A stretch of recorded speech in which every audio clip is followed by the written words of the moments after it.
지금 현상을 잘 설명해 줄 수 있는 걸로 보이는데 어떻게 보세요?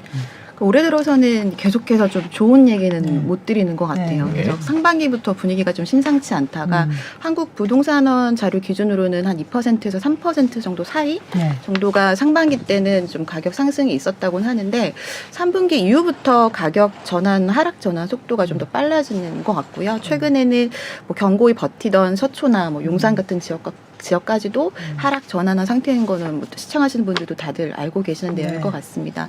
뭐 여러 가지 이유가 있겠지만 지금 이제 뭐 대출이나 뭐 금리 인상 뭐 이런 이유들 때문에 거래 자체가 좀 안 되다 보니까 뭐 하락 거래되는 것들이 그러니까 이전 직전 가격보다 뭐 낮은 가격으로 거래되는 건들이 많다 보니까 계속해서 이런 현상들이 좀 나타나는 것 같고요. 매수자들은 가격이 더 떨어질 거라고 좀 생각하는 측면이 강하고 매도자들은 좀 그럼에도 불구하고 버티겠다는 생각들이 아직까지는 조금 남아있는 걸로 저는 좀 판단을 하고 있고요. 네. 어찌됐든 이제 팔겠다는 사람이 사겠다는 사람보다 좀 많은 시장인 거는 확실한 게 저 그래프를 보면은 알 수 있는 것 같습니다. 네. 그 3분기부터 더 이제 하락폭이 커졌다 이런 말씀이 좀 있는데 그 이광수 연구위원님도 조금 부동산 시장의 이런 하락 부분에 대해서 이제 전망도 많이 하셨고 했는데 실제로 전망하신 것보다 뭐 더 크다 아니면은 아직은 본격적으로 오지 않았다 어떻게 보세요 지금 시장? 사실 저희가 지표를 볼 때 네. 이제 가격을 주로 보잖아요. 네. 근데 제가 계속 강조하지만 중요한 건 거래량입니다. 근데 거래량은 이제 보여드리진 못했는데 거래량은 뭐 거의 폭락 수준이에요. 그러니까 서울 시내의 아파트가 실제로 거래되는 게 한 달에 1,000건이 안 되거든요. 그래서 이제 서울의 아파트를 사면 1,000명 안에 들어가는 거죠. 그렇죠. 그죠? 그럼 뭐 그러니까 어제 저희 팔뉴스 제목도 그러니까 거래 급감이 아니라 전무하다 뭐 이런 식의 네. 어떤 요즘 비유적인 표현은 거래 멸종이더라고요. 멸종. 쓰는 그렇죠. 표현이 네. 거래 멸종 심리빙하기 네. 이렇게 표현하는데. 그래서 항상 저희가 어떤 자산 시장에는 과거와 없던 일들이 일어나기 마련이죠. 근데 지금의 시장은 가장 특징적인 게 그 현상이에요. 거래가 없다. 네. 거래가 없는 상황 속에서 저 가격이 사실 조금 떨어지고 이런 것들은 저는 의미는 크지 않다. 근데 이제 앞으로의 변화가 굉장히 중요한 거죠. 이 거래가 이렇게 떨어졌는데 만약 거래가 증가할 때 어떤 일이 벌어질까라는 게 사실은 제가 가장 관심 있게 보는 부분이기도 합니다. 네. 이 소장님은 어떠세요? 저는 이제 정체기라고 이제 말씀을 드렸고, 정책이 그 지금은 이제 정체기에서 하락으로 넘어가는 그런 과정. 그리고 생각보다는 지금 하락 속도가 조금 빠른 측면이 좀 있어요. 예상보다요. 예. 근데 그게 이제 제 그 제 유튜브 요즘 채널에 네. 보면 네. 이 요즘 이제 댓글에 달리는데 네. 그 소장님이 여럿 살리셨습니다. 댓글들이 이제 많이 달리거든요. 네. 근데 제가 그 작년 말부터 이제 음. 무주택자분들은 집을 사지 마세요. 이제 욕을 먹으면서 이제 강하게 얘기를 했는데 그때 이제 무주택자들이 집을 안 산 분들이 꽤 많다라고 이제 그 댓글이 달리더라고요. 근데 제가 봤을 때 좀 이게 영향이 좀 있지 않나라는 생각이 들거든요. 실제로 지금 거래가 되면 무주택자 위주의 거래가 되거든요. 그러면 무주택자가 사면 올라가는 거고 네. 안 사면 이제 거래 절벽이 네. 생기는 이 약간 극과 극인 거죠. 근데 이제 사야 될 사람, 사려고 했던 사람들이 좀 멈춘, 예, 어떻게 보면 좀 강제적으로 약간 멈춘 측면도 없지 않아 있는 그런 상황이기 때문에 조금 생각보다 좀 빨라진 측면이 없지 않아 있다 이런 생각이 현장에는 들고요. 뭐 아무런 움직임이 없죠. 거래 뭐 이런 것들이 거의 없죠. 일단은 지금 매수자들이 제가 볼 때는 이제 살 사람 거의 다 샀다라는 느낌이 들고요. 현장에서. 예. 그리고 이제 급매물 진짜 급매물 위주로 기다리고 있는 그런 이제 모습이 보여지는데 아까 이제 위원님께서 말씀하셨듯이 매도자들이 버티고 있어요. 버티고 있는데 이제 좀 지나면 저는 이제 그 이광수 위원님하고 생각은 조금 다른데 거래량은 이제 좀 있으면 늘 수 있을 거라고 생각을 해요. 그런데 더 하락할 것이다. 그것은 왜 그러냐면 매도자가 못 버텨서. 예, 네. 저는 이제 적극성이라는 표현을 굉장히 중요하게 생각을 하는데 매수자들은 끝까지 기다리고 있는데 이제 매도자들도 버티고 있는 중이잖아요. 네, 네. 그럼 힘싸움을 하는데 그렇죠. 누가 이기느냐거든요. 근데 여기서 매수자가 이기는 포지션이 되면 이제 매도자들이 떨어뜨리면서 이제 버티다가 못 버티고 급매물을 내놓게 되거든요. 그럼 거래량은 늘어나요. 근데 하락으로 가는 거죠. 이제 그거를 만들어주는 원인이 제가 이제 강조하는 미분양인데 미분양이 지금 매수자들이 안 사고 있기 때문에 네. 미분양들이 이제 점점 늘어나고 있는 중이에요.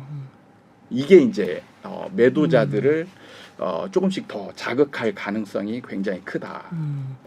이렇게 그러니까 매도자가 결국은 하락한 뭐 금리 이유도 있고 어쨌든 낮춰서 내놓을 그런 국면에 가면 이제 좀 거래가 시작될 그렇죠. 것이다. 거래가 좀 늘어날 수 있죠. 왜냐하면 매수자들은 지금 급매가 나오길 기다리고 있으니까 급매물이 나오면 이제 거래가 조금씩 되죠.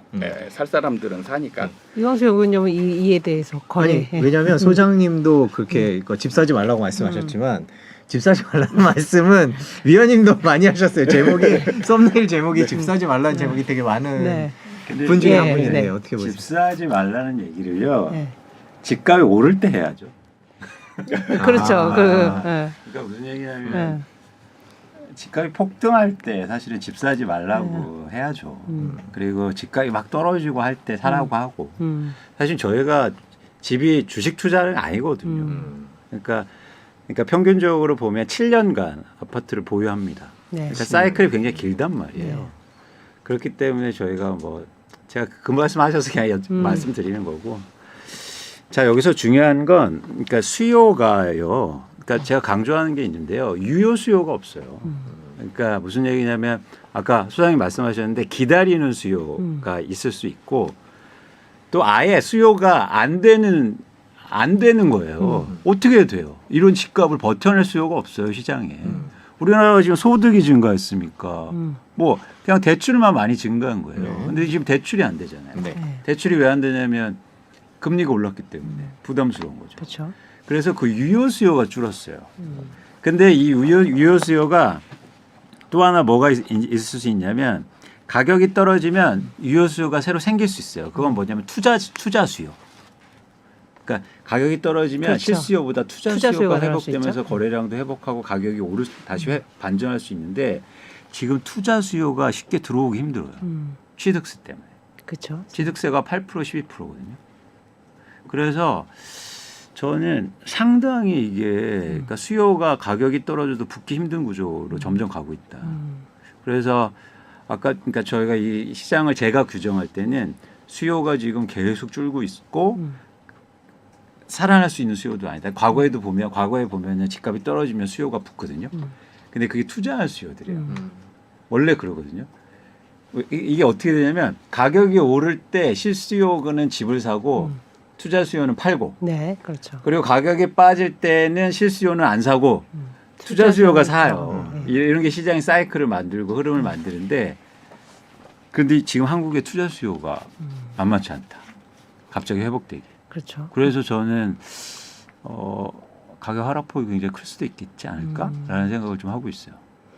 그럼 김효선 연구원님 지금 우리가 보통 매년 명절에 이제 부동산 시장이 좀 변화하는 분기점이 된다 뭐 이런 표현들도 하곤 하는데 이제 뭐 9월이 추석이고 네. 올해는 그런 의미가 있을까라는 생각도 들어요. 사실은 뭐 그런 명절이라는 그 캘린더상의 명절이지 다른 거시적인 변수가 별로 바뀌는 게 없어서요. 네, 맞아요. 그동안도 굉장히 좀 잠잠했던 네, 네. 건데 특히나 또 추석이 굉장히 좀 빠르고 좀 짧습니다. 네. 또 예전에 사실 저희는 상담을 하니까 네. 상담을 할 때도 명절 전후에 심리 변화가 좀 너무 크다 있어요. 보니까 어. 네, 그냥 아예 명절 후에 상담을 뭐 좀 몰아서 하기도 하고 그랬는데 최근에는 대부분의 뭐 스마트폰도 발달하고 그래서 그런지 유사한 생각들을 좀 하고 있는 것 같아요. 그래서 지금 수요에 대한 얘기 저도 공감하는 부분인데 그게 크게 늘어나야 뭐 거래량이 회복되잖아요. 지금 정부에서 정책을 발표할 때마다 굉장히 강조해서 쓰는 단어가 하나 있습니다. 그게 안정화라는 단어거든요. 그리고 정상화. 정상화. 예, 네. 그래서 지금까지 시장이 비정상적이라는 이제 표현들을 좀 애둘러서 하는 건데 네. 그 중에 대표적인 게 거래량인 것 같아요. 거래량이 너무 비정상적으로 절벽 상태에 가고 나오고 있는데 그 중에 이제 대표적으로 수요가 좀 사라진 부분. 그래서 지금 그게 작년과 올해 규제도 거의 동일하고 아직까지 완화된 부분이 크게 없다 보니까 달라진 건 이제 금리에 대한 부분 하나잖아요. 근데 사실 금리 인상기 때 주택 가격 변동률을 살펴보면은 인상이 됐다고 바로 주택 가격이 하락한 적이 많지는 않거든요. 근데 이번엔 조금 다른 게 그 금리가 작년 7월만 하더라도 0.5%였던 게 이제 올해 1.75% 정도가 올라서 2.25%인데 작년 7월에 매입을 했을 때랑 이제 올해 7월에 신규로 매입을 했을 때를 비교를 해보면 월에 이제 부담하는 원리금 금액이 30만 원 정도가 좀 늘어나긴 합니다. 근데 이 금액은 사실 이제 형편에 따라서 이제 감당할 수도 있는 부분일 수는 있죠. 근데 이게 이제 재작년 7월에 샀을 때랑 비교해 보면은 이자 부담액만 전체 뭐 3억 6천 정도를 빌렸을 때 한 1억 3천만 원 정도가 증가를 하거든요. 근데 이렇게 이자 부담이 커진 상황에서도 매입을 할 수는 있어요. 근데 그게 어떤 판단을 할 때냐면은 주택 가격이 이자 부담보다 더 크게 올라갈 수 있다라고 판단이 되면은 매입이 되겠지만 지금 뭐 앞서 말씀하신 것처럼 주택 가격이 다 고점이라고 생각하고 있고 거기에 이제 이자에 대한 부담만 늘어나니까 뭐 명절이 끼든 뭐 다른 좀 약간 변화가 있든 그 수요 자체가 늘어나기는 굉장히 좀 어려운 구조라고 저도 판단을 합니다. 올 하반기는 그럼 어떻게 보세요? 추석 이후에는. 그 오늘 저희가 세 분을 모셨는데 제가 다 같이 방송을 해봤는데 약간 하락 폭에 대해서 다들 예상을 하셨는데 이게 순서로 따지면 김 의원님이 가장 하락 폭에 관한 내용이 좀 덜 떨어질 거다라고 말씀하신 쪽에 들어가요. 물론 그렇지는 않아요. 어떻게 보세요, 하반기? 하반기에도 사실 쉽지는 않을 것 같아요. 그 수치로 정확하게 뭐 예측을 하기란 어렵지만 상반기보다 하락폭이 조금 커질 수는 있겠죠. 근데 좀 주목해서 봐야 될 부분들은 이제 금리 인상이 적어도 올해까지는 계속해서 지속이 되겠지만 금리 인상의 속도는 좀 더딜 수는 있을 거고 그리고 정부에서 여러 가지 대책을 이제 8.16 대책으로 이렇게 담아는 왔는데 거기에 아직 확정적이지 않은 부분들이 있거든요. 그래서 전체에 대한 이제 5년 동안 우리는 이렇게 부동산 정책을 좀 꾸려가겠다라는 로드맵이 나왔는데 사실 맵에 이렇게 종착지만 있고 로드가 아직은 좋은 표현이시네요. 네, 그래서 이거를 그렇죠. 어떻게 어떤 로드를 방식으로 또 언제 로드맵에 로드가 없군요. 네, 언제 발표하겠다. 그렇죠. 네. 로드맵에 그게 약간은 좀 모호한 아직 모호했죠. 그런 상태인데 네. 일단 9월에 재건축 관련된 여러 제도들이 다시 발표가 되기로 했고 네. 신규 택지를 어디에 건설하겠다라는 내용들이 좀 담길 예정이잖아요. 네. 그래서 지역별 좀 차별성이 있을 수는 있을 것 같아요. 하반기에 뭐 예정대로 발표가 된다면 특정 지역은 그래도 어느 정도 말씀하신 투자 수요가 그래도 붙을 여지가 좀 있어 보여서 전반적으로는 하락이 되겠지만 좀 지역적으로 좀 차이가 있을 것이다라고 생각하시고. 하고 있습니다.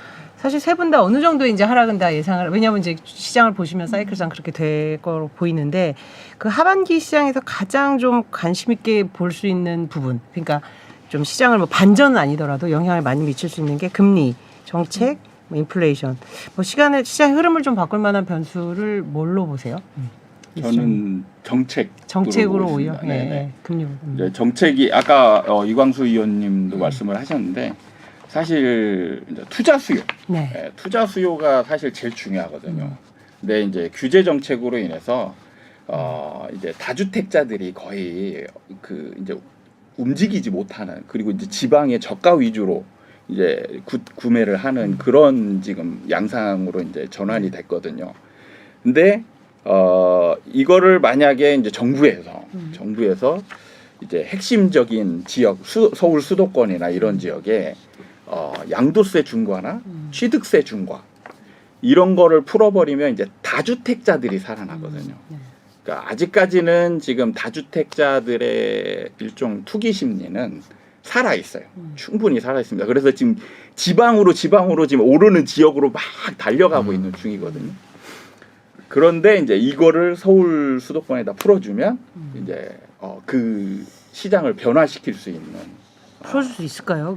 그렇죠. 예, 그게 이제 그게 변수긴 하죠. 네. 그래서 제가 얼마 전에 이제 그 국토부 장관님 평가를 좀 살짝 했는데 네. 예, 거의 90점에 가깝게 이제 좋게 드렸어요. 주셨네요. 왜냐하면 이제 시장을 그러니까 제가 그걸 드렸냐면 원래 공약은 규제를 다 풀어주는 거였잖아요. 네. 근데 제가 정부 출범할 때 규제를 쉽게 풀어주지 못할 거다. 왜냐하면 시장이 안정되고 있기 때문에 그러니까 선거할 때만 해도 규제를 풀어준다고 했던 거는 굉장히 이제 시장이 이제 뭔가 불안한 요소를 충분히 가지고 있었는데 막상 정부가 딱 되고 나니까 시장이 이미 안정되어 있었잖아요. 그럼 이거를 정부가 긁어부스럼을 만들 필요가 있을까? 이제 이런 생각을 하게 된다라는 거죠. 네. 그래서 약속은 지키되 시장은 자극하지 않는 그런 정책을 지금 내놓고 있는 중이라고 이제 저는 평가를 하거든요. 비록 그래서- 보드가 없지만 그래도 90점을 주셨네요. 그러니까 예, 사실은 불안하지 어떻게 않기 보면 때문에. 냉정하게 보면 네. 정부는 지금 할 게 없어요. 네. 아무것도 누군가가 지금 아무것도 안 한다라고 욕을 네. 하셨는데 네. 지금 굳이 뭘 해야 되냐 네. 이런 이제 좀 이제 전월세 시장이 조금 이제 자극될 만한 상황은 있으니까 그런 거 위주로 이제 내면서 시장은 정부가 바라는 방향으로 하락 안정화되고 있는 중이니까 굳이 뭘 할 필요가 없는 상황이라는 거죠. 그럼 하반기에는 아무것도 안 하고 있으면 네. 어떻게 될까요? 근데 이번에 또 본인들이 낮췄다 그래가지고 조금 약간 뭐 일부 논란이 네. 있었습니다만은 그것도 네. 그러니까 네. 저는 그게 참 논란이 있을 네. 수 있는데 네. 아무것도 안 해야 될 상황에서 아무것도 안 하는 게 뭔가 하는 한 거랑 거다. 그렇게 생각할 똑같다고 수도 표현할 수도 있는 거죠.